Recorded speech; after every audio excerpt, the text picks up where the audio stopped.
You ever make any impulsive decisions? I make impulsive decisions. Made one today.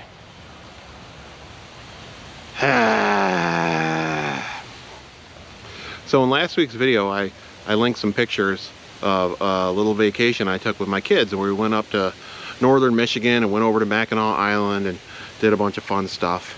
And we took the Suburban. We took it car camping, and it did awesome. So like an idiot, I listed it for sale. I don't know why. I do know why. I know exactly why. It seemed like when I got this thing a year ago, roughly 1 year ago, I picked the Suburban up out in Montana, and I towed my Jeep back from Montana with it. This spring I towed my Jeep to Utah and back. I did a family trip to Tennessee, to where my family's from, to visit some family this summer, and then I did this Mackinac trip, and you know, it did great on all those. It did break down on one of them, but it was a fuel pump, and that happens with GMs. It's just GM fuel pump life, I guess. And when I originally bought it, I bought this Suburban because growing up, we had a family Suburban, right? Like, so every one of my trips that I ever went on, that's the vehicle we took. So when I turned 16, that was the keys that got handed to me, the family Suburban. It was already 14 years old, rusty as can be, 1,000,000 miles, but I loved it, right? It was mine, right? So 20 years later, when I'm out on this trip in Montana last year, I kind of wanted to relive that whole experience, right? So I bought that Suburban, the blue and white one. And I guess after the last year's worth of adventures, you know, going across the country twice with it, down to Tennessee, over to Mackinac, I felt like maybe I'd scratch that itch. Like, okay, you know, I did my thing with it.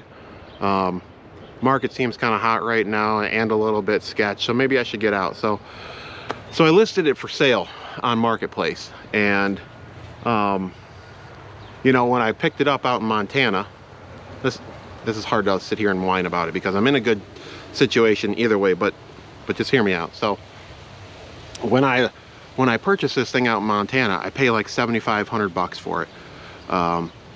And you know, just a couple weeks ago when I listed for sale here in Michigan, a year later, I'm thinking, well, let's just try something high. I'm not sure if I really want to sell it, whatever.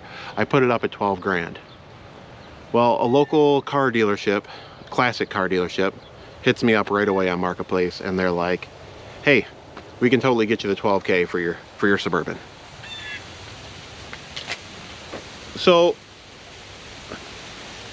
I impulsively act, which is good. Sometimes you need to actually act, but this time I think it was a little bit impulsive. And I said, yeah, so what are you talking about? Are you talking consignment? Are you talking you want to buy it? What? And they're like, well, consignment. We know with our marketing and we know the market. We know how hot those square bodies are right now.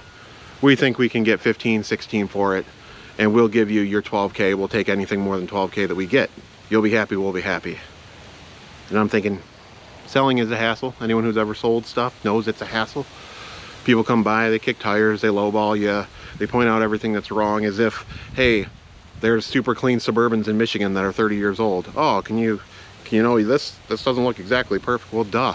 Yeah, it's 35 years old.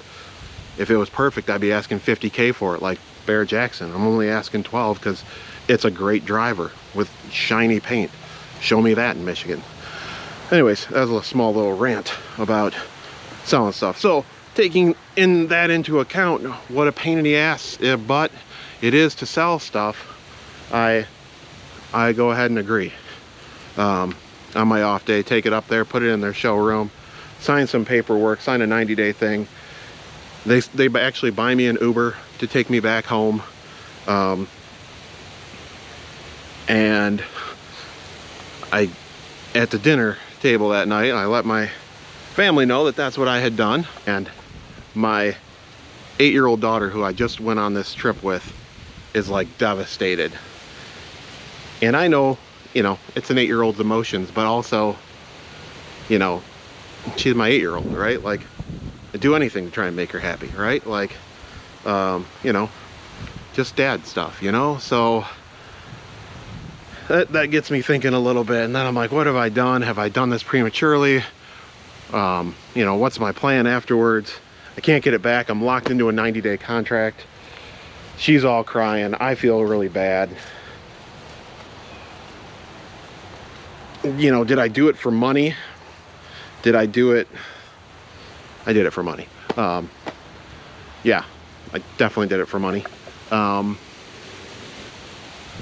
it's always fun to go on to some different things. So anyways, I'm wondering if anyone else acts impulsively like this sometimes, screws up, has seller's remorse. Do you have seller's remorse? What was the vehicle you sold you wish you didn't sell? Or did I do the right thing?